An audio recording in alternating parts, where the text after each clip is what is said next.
अस्सलाम वालेकुम नाज़रीन। आज हमारे साथ वॉइस ऑफ रैन की नई एपिसोड में मेहमान है डॉक्टर उमैर। आप जो है एसोसिएट प्रोफेसर हैं लम्स में सोशल साइंस डिपार्टमेंट से। और आज हम उनसे बात करेंगे वर्ल्ड पॉपुलेशन डे, क्योंकि वर्ल्ड पॉपुलेशन डे का जो थीम साल रखा है उन्होंने 2025 का, वो है empowering young people to create the families they want in a fair and hopeful world. Doctor Umair साहब का जो काम है वो जो है इनफॉर्मल बाजार से है, सोशल पॉलिटिकल इश्यूज़ के साथ है, पॉलिटिकल इकोनॉमी के साथ है। और जो सोशल ट्रांसफॉर्मेशन पाकिस्तान में पिछले 15-20 साल में हो रही है उस पर भी काफ़ी अच्छी खासी नज़र रखते हैं। लॉ में आप बीती आर्टिकल भी लिखते हैं और उसमें भी आप इन सारे इशूज़ को डिस्कस करते हैं। तो आइए हम वेलकम करते हैं अपने मेहमान डॉक्टर उमैर साहब। Thank you so much lecture, thank you for having me here. Thank you sir. Sir आपके नज़रिए जो ग्लोबल थीम इन्होंने रखा है कि यूथ के हवाले से कि empowering youth young people to create the families they want in a fair world, तो आप इसको पाकिस्तान के जो नौजवान हैं उनके पर्सपेक्टिव में कैसे देख रहे हैं? नहीं जी, thank you very much. I think जो बुनियादी क्वेश्चन है इस पूरी चीज़ के पीछे एक तो वो एम्पावरमेंट की बात है कि आप लोगों को बाख्तियार कैसे बना सकते हैं कि वो अपनी जो भी उनके ख्वाब हैं, जो भी उनकी एस्पिरेशंस हैं, जिनको हम कहते हैं जी, उनको वो पूरा कर सकें। तो ये पाकिस्तान के लिए भी बिल्कुल उसी तरह अप्लाई होती है जैसे कि दुनिया में कहीं पर भी और अप्लाई होती है। इस थीम के अंदर एक और भी एक है पहलू है जो कि खासतौर पर जो मगरबी ममालिक हैं उनके नज़दीक इसकी अहमियत जो है वो थोड़ी ज़्यादा है। और वो ये है कि उन ममालिक में, जैसे हम आगे भी बात करेंगे, एक फर्टिलिटी का क्राइसिस भी चल रहा है। जी और जो फर्टिलिटी का क्राइसिस वहाँ पर है उसमें लोगों ने फैमिलीज बनानी छोड़ दी हैं, वहाँ पे बच्चे जो हैं वो होना कम हो गए हैं। और उसकी एक बहुत बड़ी वजह ये है कि वहाँ पे लोग कहते हैं कि फैमिली अब बनाना एक बहुत महंगा काम है, it's become very expensive to raise children. ठीक है, तो उस वो जो थीम है वो हर जगह है। तो पाकिस्तान में भी चाहे रिप्रोडक्टिव फर्टिलिटी का क्राइसिस शायद उतना बड़ा नहीं है, लेकिन महंगाई का क्राइसिस तो यहाँ पे भी है, प्रेशर तो यहाँ पे भी है। मेरे ख्याल से हमें इस चीज़ को सेंटर करने की ज़रूरत है कि अगर यंग लोग जो हैं वो अपनी ज़िंदगियाँ बनाना चाहते हैं, और एक ज़िंदगी जो है उसमें वो अपने साथ एक पार्टनर भी चाहते हैं, वो चाहते हैं कि उनके बच्चे भी हों और वो इस पूरे निज़ाम को आगे चलाना चाहते हैं, तो उसमें ऑब्वियसली उनको फिर वो वसाइल जो है वो भी उनकी भी ज़रूरत होगी। तो उस लिहाज से ये रेलेवेंस जो इसकी पूरी दुनिया में है, ज़रूर मगरबी ममालिक में शायद इसकी थोड़ी ज़्यादा इस वक्त अहमियत है, लेकिन पाकिस्तान में भी ये चीज़ उतनी ही अप्लाई होती है। तो जो अभी अभी बात की है कि यूरोप में जो क्राइसिस आया है, मैं एक रिपोर्ट देख रहा था कि यूरोप का जो फर्टिलिटी रेट है वो 1.2 1.3 पे है और जो उनका रिप्लेसमेंट रेट है वो उसके भी अगर नीचे गिरा 1.9 से ऊपर होता है। बिल्कुल, बिल्कुल। तो क्या आप देख रहे हैं कि वहाँ पे ये क्राइसिस आएगा और कोई माइग्रेशन का एक कोई डरावना दिखता है अपने देश से? देखिए असल जो क्वेश्चन है वो तो एक तो ये है कि बच्चे यानी फर्टिलिटी रेट जो है वो वहाँ पे मोर और लेस फर्टिलिटी क्लास की तरफ हो जा चुकी है सोसाइटी, राइट? तो उसमें ऑब्वियसली ये है कि जहाँ पे, और ये हमें हमें इस बात को भी समझने की जरूरत है कि ये ऑन इट्स ओन शायद कोई ये बुरी चीज नहीं है, यानी कि ये एक फिनोमिनन है जो कि वहाँ पे लोगों ने चॉइस एक्सरसाइज की है और वो अब उन्होंने ये फैसला किया है कि उन्होंने आगे प्रोक्रिएट जो है उस तरह नहीं करना। लेकिन इसमें एक जो बहुत बड़ा उनके लिए एक पॉलिटिकल इकोनॉमी पर्सपेक्टिव से जो बहुत बड़ा मसला है वो ये है कि जैसे जैसे पॉपुलेशन एज करेगी तो उस एजिंग पॉपुलेशन की जो ज़रूरियात है उसको पूरी करने के लिए उनको जवान लोगों की ज़रूरत है। यानी कि आपने किसी की जो पैदावारी सलाहियत है उसके ऊपर आप टैक्स लगाएंगे तो आप जो बुढ़ापे में लोग हैं उनका ख्याल रख सकें। तो यूरोप जो है वो एक बहुत अजीब कश्मकश का इस वक्त शिकार है कि जहाँ पे उनकी जो प्रोडक्टिव बेस है, यानी कि जो प्रोडक्टिव लेबर बेस है वो कम होती जा रही है, एजिंग पॉपुलेशन जो है वो बढ़ती जा रही है, और पेंशन का बजट जो है वो उनका बढ़ता जा रहा है, सोशल सिक्योरिटी का बजट जो है वो बढ़ता जा रहा है, हेल्थ केयर का बजट जो है वो बढ़ता जा रहा है। लेकिन साथ साथ वहाँ पे जो सकाफती तौर पे और जो वहाँ पे सियासी तौर के ऊपर एक जो लहर चढ़ी है जिसको हम राइट विंग पॉपुलिज्म की बात करते हैं जी वो माइग्रेशन के खिलाफ भी खड़ी है कि हम कहीं और से ले आए लोगों को जो जॉब कर सकें, जो कि प्रोडक्टिवली कंट्रीब्यूट कर सके इकोनॉमी में। तो ये एक बहुत एक जो है वो एक क्राइसिस है वहाँ पे, पॉलिटिकल क्राइसिस, और बुनियादी तौर पे पॉलिटिकल क्राइसिस है। क्योंकि इसका सोल्यूशन तो ये है जी, अगर आपके पास अपने लोग नहीं है तो आप उन इलाकों से लोगों को आने दें जहाँ पे टैलेंट एग्जिस्ट करता है, स्किल एग्जिस्ट करता है, वो आके यहाँ पे काम कर सकें। बट ये अगेन एक बहुत बड़ा इशू जो है वो, हाँ बिल्कुल बिल्कुल ठीक होगा सर। इसी में आपका एक काम है, हम देखा थे कि इनफॉर्मल इकोनॉमी का बाजार पे आपने काम किया। तो सर आप हमारे यहाँ पे देखते हैं कि दो इनकम ग्रुप्स हैं जिनके ऊपर प्रेशर भी है, जो आपने इन्फ्लेशन का प्रेशर भी रहा है पाकिस्तानी ग्रुप पे, और जो आपने पहले बात की कि वो फैमिली चॉइसेस भी इसलिए नहीं ले सकते कि उनके ऊपर इकोनॉमिक प्रेशर्स हैं।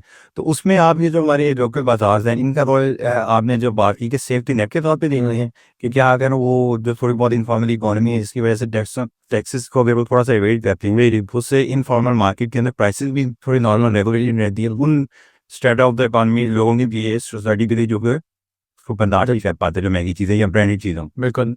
एक तो देखें जी, सिंपल सी बात है, एक तो ये एम्प्लॉयमेंट का सोर्स है, यानी कि आप अगर जो इनफॉर्मल इकोनॉमी है पाकिस्तान में या कहीं भी इंडिया में या इस पे जो भी आज तक तहकीकाती काम आज तक हुआ है, वो उसने यही साबित किया है कि जब आपकी मुल्क की पैदावारी सलाहियतें जो हैं वो फॉर्मल सेक्टर को इतना बड़ा नहीं कर सकती कि उसमें हर इंसान को जो है वो जरिया माश के जरिए आमदन जब वो मिल जाए, तो फिर उसने कहीं ना कहीं कोई और रास्ता ढूंढना है।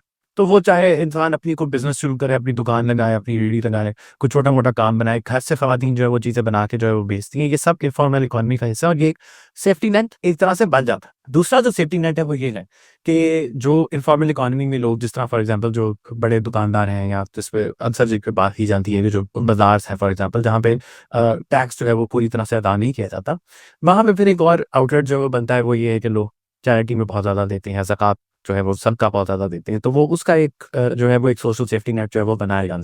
तो पाकिस्तान में जो पिछले 3-4 साल थे, जिसमें पाकिस्तान का फीपाई का सबसे बदतरीन इन्फ्लेशनरी क्राइसिस जो है वो आया, जब महंगाई का बुरहान जिस तरह का आया और सब में एक्सपीरियंस किया कि जो पीक पे इन्फ्लेशन जो थी वो 28-29% तक गई, तो उस पूरी चीज़ को एक तरह से ऑफसेट करने के लिए इनफॉर्मल इकोनॉमी जो है वो एक इंपॉर्टेंट रोल प्ले कर सकती है। अब इसका ये मतलब हरगिज़ नहीं कि हम इनकरेज करें या हम हाथ पीछे करके बैठ जाए कि या फिर फॉर्मल इकोनॉमी जो है वही काम चलाएगी हमें, लेकिन ये ज़रूर है कि हम एम्प्लॉयमेंट अपॉर्चुनिटीज़ को इनेबल करने का तरीका जो है वो कैसे बना सकते हैं और फिर ओवर टाइम हम इनको फॉर्मल इकोनॉमी का हिस्सा जो है वो कैसे बना सकते तो कुछ लोग खास तौर पे जो बॉर्डर और रिमोट एरिया वहाँ पे तो कुछ हमारी एडमिनिस्ट्रेशन नहीं कहती है, हमारे लिए लेके जाना मुश्किल है को लेकिन वो अब देखें ना, बलूचिस्तान की मिसाल है, बलूचिस्तान की यानी कि जो सियासी सूरत हाल है वो तो एक तरफ है ही, लेकिन आप मुझे ये बताएं कि जो बलूचिस्तान में जिस तरह पॉपुलेशन डेंसिटी है, जी जिस तरह शहरों का वहाँ पे तनासुब एग्जिस्ट करता है, वहाँ पे आप बिजली जो है वो आप उनको मुल्तान या जो है वो रेंगे खाल से तो नहीं पहुंचा सकते ना, उनके लिए तो ईरान से आसान है, कराची कोयटा से, तो वो मेरे ख्याल से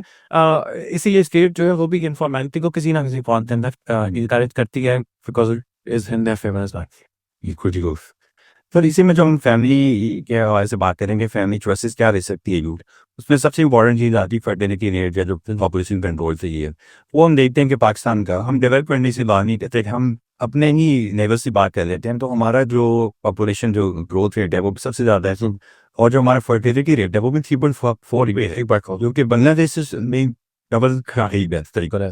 और इसमें जब हम डेमोग्राफिकली भी इसमें हम जरा रोशनी डाली है, तो जो पाकिस्तान डेमोग्राफिक हेल्थ सर्वे है उसने जो बताया है कि जो हमारी लोअर इनकम ग्रुप की खवातीन है उनका बर्थ रेट 4.9 है और जो अपर इनकम की है उनका 2.8 है। बिल्कुल, तो क्या जो सोसाइटी के जो इकोनॉमिक कंडीशन है वो डिसीजन मेकिंग में रोल प्ले कर रही है फर्टिलिटी रेट? सोसाइटी के इकोनॉमिक डिसीजंस का तो रिलेशनशिप बहुत गहरा है। सबको पता है कि जैसे जैसे सोसाइटी में वेल्थ बढ़ती है, पर कैपिटा इनकम बढ़ती है, तो फर्टिलिटी रेट्स जो है वो यूजुअली नीचे आना शुरू होते हैं, क्योंकि लोग लेजर कंजम्पशन को प्रायोरिटाइज करते हैं। तो उसका मतलब ये है कि जब आप के 2 बच्चे होंगे तो आप ऑब्वियसली ज़्यादा कंज्यूम कर सकेंगे, तो एक ये रुझान के में पूरी दुनिया में नजर आता है। लेकिन इसके साथ साथ ही सकाफती पहलू भी है, और वो सकाफती पहलू जो है वो जिनसी आज़ादी के साथ उसका एक बहुत गहरा, यानी कि जेंडर में पाकिस्तान के अंदर जो जेंडर इनइक्वालिटी है वो भी फर्टिलिटी रेट को बहुत एक्टिवली शेप करती है। तो हमने ये जरूर देखा है कि दुनिया में बहुत सी जगहों के ऊपर जहाँ पे औरतों को उनके हकूक सही से मिले हैं, जहाँ पे औरतें अपनी आवाज़ जो है वो बुलंद कर सकी हैं, औरतें जो है वो अपने हक के लिए लड़ सकी, वहाँ पे मैरिज और रिप्रोडक्टिव हेल्थ की जो डिसीजन मेकिंग है वहाँ पे औरतों ने अपना एक तरह से रोल प्ले किया, जिसकी वजह से फर्टिलिटी रेट जो है वो थोड़ा बैलेंस और नीचे की तरफ आना शुरू हुआ है, जिसकी अब हमें कुछ थोड़ी सी इंडिकेशन जो देखने को मिल रही है वो ये है कि तालीम के साथ साथ भी जो फर्टिलिटी रेट है उसमें थोड़ा सा जो है वो मेन गिराव जो एटलीस्ट नजर आता है। बिल्कुल इसी से जुड़ा हुआ है जो आपने बात की कि जैसे जैसे एजुकेशन बढ़ती है आपका फर्टिलिटी रेट कम हो रहा है। इसमें एक एग्जांपल उसी सर्वे में बात की है कि जो पाकिस्तान में की जो विमेन लिटरेसी रेट है वो 49 जी, जबकि बांग्लादेश का 74%।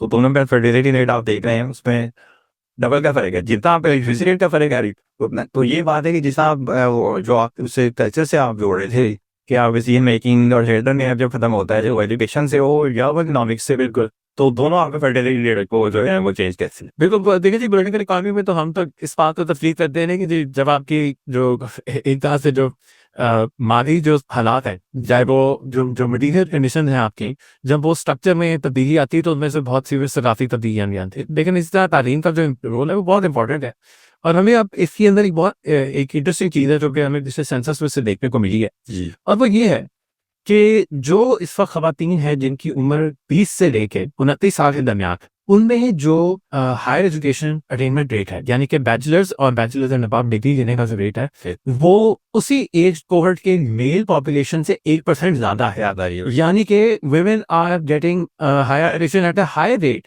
than men in the same age cohort 10 साल पहले। यानी कि वो उसी कोहर्ट को 10 साल पहले ले जाए, वहां पे ये गैप जो था वो 3% का था, और यानी कि मेल ज्यादा थे और फीमेल कम थी। और अगर आप उससे 10 साल और नीचे चले जाएं तो तकरीबन 6% का गैप जो है वो आपको देखने को मिलता है। तो in the space of 1 generation हमने तकरीबन पैरिटी जो है वो देखी है higher education attainment between men and women. इसके असर जो है ना वो हमने अगले 8-10 साल के अंदर देखने को मिलेंगे। एक तो ऑब्वियसली हमें ये जो रिप्रोडक्टिव हेल्थ केयर और फर्टिलिटी के डिसीजन है इसमें भी देखने को मिलेंगे, और मुझे यकीन है कि हमें मैशर पर भी इसकी छाप जो है वो आपको बड़ी तेजी नजर आना चाहिए। लेबर फोर्स में भी होगी। अभी तक हमारा डेटा जो है लेबर फोर्स का, लास्ट लेबर फोर्स पे जो है उसमें तकरीबन 5 साल हो चुके हमें नजर नहीं आ रहा था क्योंकि बहुत मेजर जो है वो इंक्रीज हमें उस टाइम। लेकिन अगर हम ग्लोबल पर्सपेक्टिव से देखें तो जब भी माशी बुरान आया है किसी भी माशरे में, चाहे वो अमेरिका हो, चाहे वो कोरिया हो, चाइना हो, तो खवातीन की इन्वॉल्वमेंट जो है लेबर फोर्स में हो बनी थी। क्योंकि वर्ल्ड वॉर के बाद बिल्कुल हुआ, और ग्रेट डिप्रेशन के बाद भी हमें नजर आया कि हुआ। तो आमदनी जो है, जब एक आमदनी से अगर वो नहीं गुजारा हो रहा, तो फिर आपको 2 लोग जो है उनका नाम लेते हैं। I mean, वैसे तो इम्पैक्ट है, जरूर है, बिल्कुल है। और वो ये नजर आएगा तो कि आप अगर इसको एक लॉन्गर टर्म पर्सपेक्टिव से देखें तो यकीनन इन्फ्लेशन या क्राइसिस, इकोनॉमिक क्राइसिस, जो इनमें से अपॉर्चुनिटीज जो है वो भी यार इसको हम एस्पिरेशन से भी जोड़ सकते हैं। देखा वो स्टार्टिंग वाई बच्चे से स्कूल में पढ़ेंगे तो जॉब देने बिल्कुल ना। ये देखिए कि हमें अपनी सोशल इकोनॉमिक क्लास में, जो middle class, upper middle class है, उसके अंदर हमें ये चीज देखने को बहुत इंक्रीजिंगली नजर आ रही है कि इन लोगों ने ये फैसला किया है कि, और इसलिए ग्लोबलाइजेशन से भी डालो कहते हैं कि हमको आप देखते हैं कि जी अच्छा लोग माइग्रेट कर रहे हैं, वो बाहर जाते हैं तो उनकी जिंदगी के अंदर पे क्या हालात आते हैं, चेंज आते हैं। तो अब इंटरनेट की वजह से, सोशल मीडिया की वजह से आपको वो सारे चेंजेस अपने फोन पे नजर आ रहे। तो आप कहते हैं हम भी यही लाइफस्टाइल जो है अगर इसको हम रेप्लिकेट करना चाहें तो वो हम पाकिस्तान में कैसे कर सकते हैं। उसकी बस एक तरीका यही है कि दो आप इकट्ठे काम करें, और जो आपका फर्टिलिटी रेट है वो ऑब्वियसली उसकी वजह से नीचे भी जाएगा। और सर इसमें एक स्टडी भी हुई थी शायद कि जो बेनजीर इनकम सपोर्ट जहाँ पे सिंध में कुछ इलाकों में है, वहाँ पे फर्टिलिटी रेट में भी फर्क पड़ा है। बिल्कुल कि जब इकोनॉमिक जो डिसीजन है लड़कियों के हाथ में आए, औरतों के हाथ में। तो देखें 3-4 बहुत बेसिक मैट्रिक्स हैं जिनको आई थिंक सबको मॉनिटर करना चाहिए जो इन क्वेश्चंस के अंदर इंटरेस्टेड हैं। एज ऑफ मैरिज जो है वो एक बहुत मेजर मैट्रिक है जेंडर इनइक्वालिटी का। खासतौर पे खवातीन की शादी जो है वो किस उम्र में होती है। पाकिस्तान में हिस्टोरिकली वो रेट जो था, वो एज जो थी वो 18 थी, ऑन एवरेज 18 साढ़े 18। अब वो बढ़ती जो है वो तकरीबन 20-21 तक चली गई है।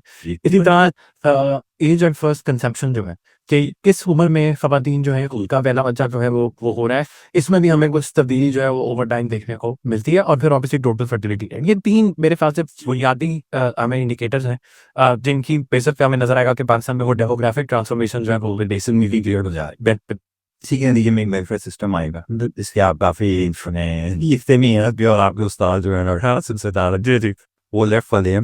आपने इसके ऊपर बड़ा जबरदस्त एक आर्टिकल में आपका पढ़ा था, इसमें आपने कहा कि जो हमारी इकोनॉमिक थिंकर हैं या इकोनॉमिक पॉलिसी मेकर हैं, वो जब बजटिंग करते हैं ना, तो बजट में उनका जो फोकस है वो पीपल या जो प्रोडक्टिव फोर्स नहीं होती हमारे शूट को रख के वो बजट नहीं बनाते हैं। वो अपनी बजटिंग अपने फिजिकल डेफिसिट को या आदि चीज़ों पर रख के बनाते हैं डेवलपमेंट को। तो डेवलपमेंट सेक्टर में आपके मुताबिक एजुकेशन और हेल्थ को मेन होना चाहिए। हम वो अच्छी होंगी तो हमारी प्रोडक्टिव फोर्स बढ़ेगी, से हमारी जीडीपी ऑटोमेटिक नहीं बढ़ेगी।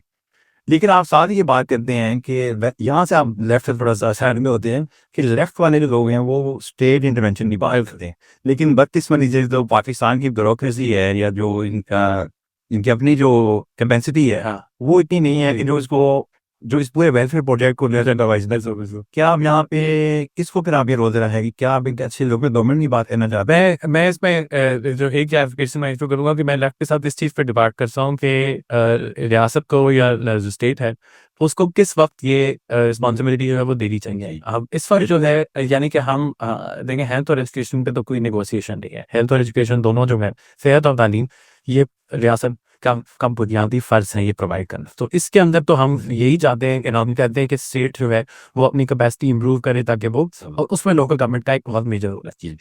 जो दूसरा एरिया है कि मईशत के अंदर रियासत का क्या रोल होना चाहिए, देखें ये कहना कि जो वेस्टर्न न्यू लिबरल थिंकिंग है कि स्टेट का कोई रोल होना ही नहीं चाहिए, मैं उससे बिल्कुल डिसएग्री करता हूँ। हमें ये दिखाया है, चाइना ने दिखाया है, ईस्ट एशिया की बहुत से ममालिक ने दिखाया है कि रियासत की इन्वॉल्वमेंट से, अमल दखल से हमें नज़र आता है कि इकॉनमी मईशत जो है उसको बेहतर बनाया जा सकता है, उसको मुस्तहकम बनाया जा सकता है। पाकिस्तान में इशू ये है कि आपका पहला जो गोल होना चाहिए वो रियासत को अकाउंटेबल बनाने पे होना है। जब तक अकाउंटेबिलिटी नहीं होगी तब तक आप स्टेट से एक्सपेक्ट नहीं कर सकते कि वो आपको डिलीवर भी करके देगी किसी ऐसे यानी कि डिलीवर फॉर द पीपल करके दे सकेगी ना। That's the main thing that we are trying to get here. So मेरी लेफ्ट के साथ डिसएग्रीमेंट सिर्फ इस बेसिस पे है कि आप अभी रियासत को इख्तियार ना दें, आप रियासत को पहले अकाउंटेबल बनाएं, फिर उसको इख्तियार दें जिसकी बुनियाद पे वो फिर मईशत के अंदर जो है वो रोल प्ले कर सके। लेकिन सेहत और तालीम के ऊपर तो मेरे ख्याल से इस पे कोई नेगोशिएशन हो ही नहीं सकती। ये बुनियादी काम जो है ये रियासत का है। और जो हमारे कुछ लीडरान भी हैं, कुछ हमारे दोस्त हैं, भी वो ये कहते हैं कि जी मार्केट जो है वो सेहत और एजुकेशन बेहतर प्रोवाइड कर सकती है।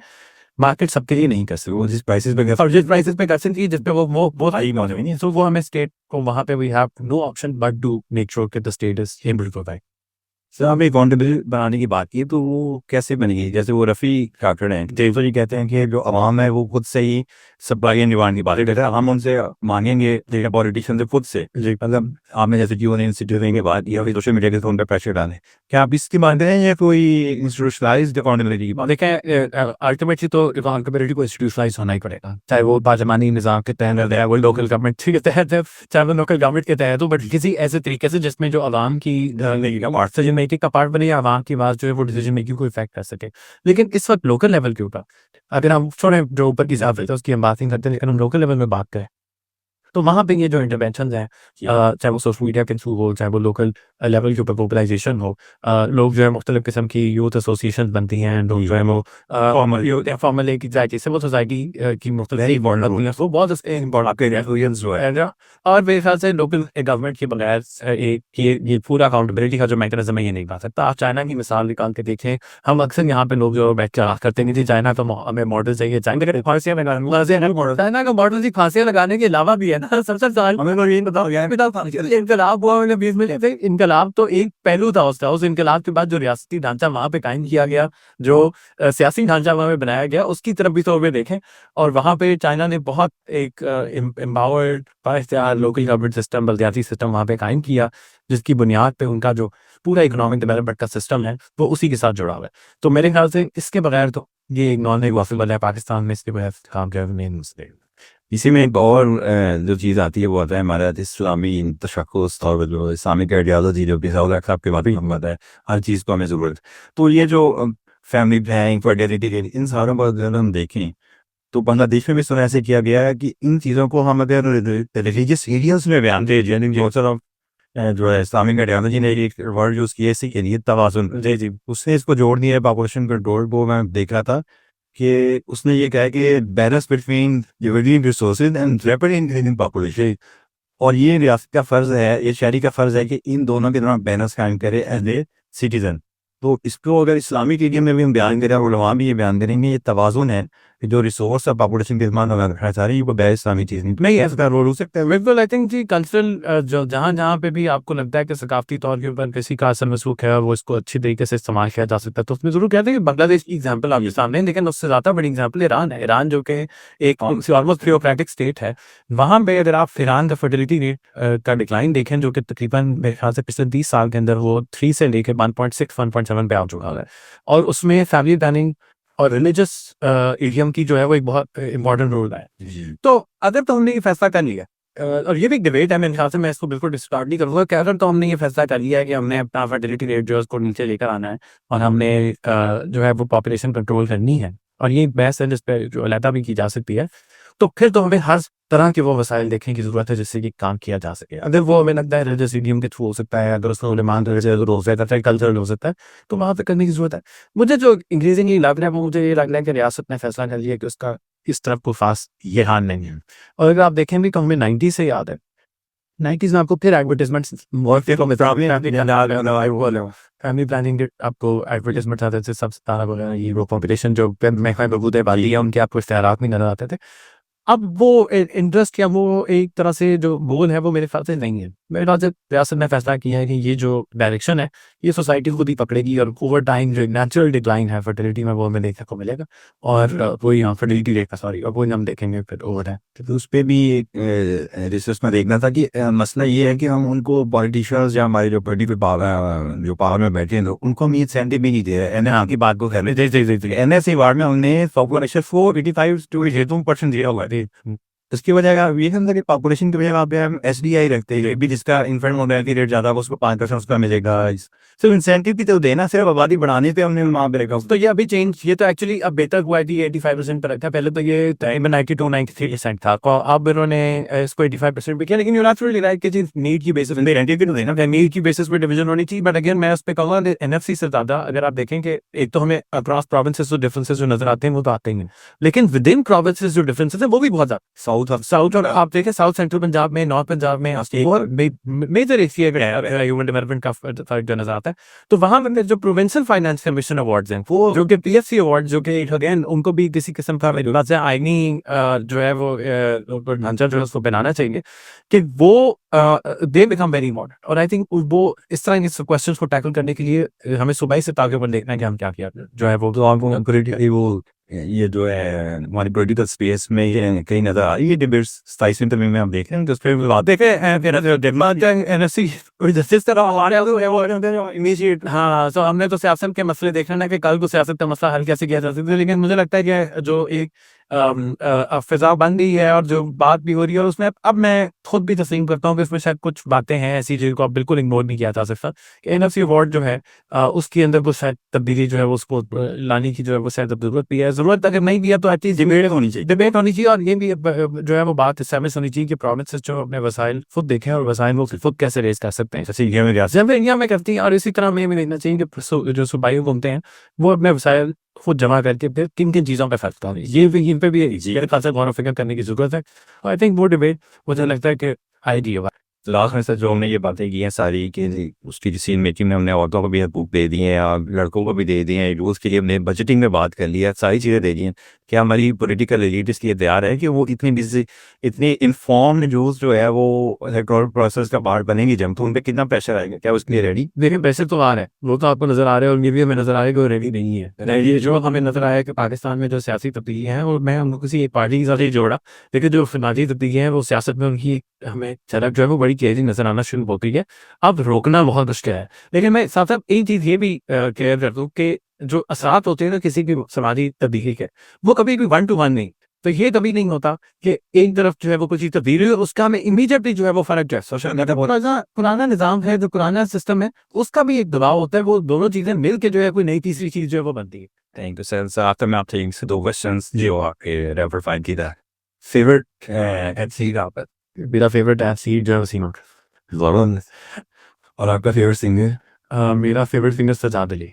This वाली है सर। I mean, वो nostalgia वो कहते थे मेरी just nostalgia is the dominant aesthetic of my generation। तो मैं एक्चुअली सजाद अली था तो मैं बहुत बड़ा फैन उनका कॉन्सर्ट हुआ था लाहौर में। तो मैं उनको जिंदगी में शायद पहली दूसरी तो मुझे मिला उनको लाइव सुनने का मैं तो वो मेरे लिए है। लेकिन ऑब्वियसली अगर आप थोड़ा सा मुझसे रिसेंट उससे पूछे तो मुझे आते पसंद भी बहुत पसंद है। लेकिन Sajjad Ali is my all time favourite. और वसीम अकरम आप वसीम भाई लॉस कर सकते हैं। वसीम भाई का तो वही लॉस ही है आपकी favourite book. Yeah, that's a good question। तो देखें डेविड हार्वी की किताब है न्यू लिबरलिज्म में। तो वो मैंने लेफ्ट का बताऊँ जी मैं कह रहा था कि डेविड हार्वी की किताब से न्यू लिबरलिज्म पे है वो मेरी एक यानी कि I keep going back to that book. लेकिन पाकिस्तान में अगर मुझसे कोई पूछा जाए कि मेरी पसंदीदा कहने या जिस किताब से मैंने इनडायरेक्टली और डायरेक्टली सबसे ज़्यादा सीखा है तो वो मेरे उस्ताद आसिफ सजाद की पॉलिटिक्स और कॉमन सेंस होगी। वो मुझे पहली किताब थी उनकी। वो यानी कि मैं एज अ स्टूडेंट मैंने उसको इनकाउंटर किया तो मेरी उसकी या उनकी रिसर्च को मैंने इनकाउंटर किया तो आई थिंक उसका मेरे ऊपर काफ़ी इंपॉर्टेंट जो है वो इफेक्ट जो है आया है। Thank you so much. मैं actually like fan. Very grateful to be here. Thank Bye.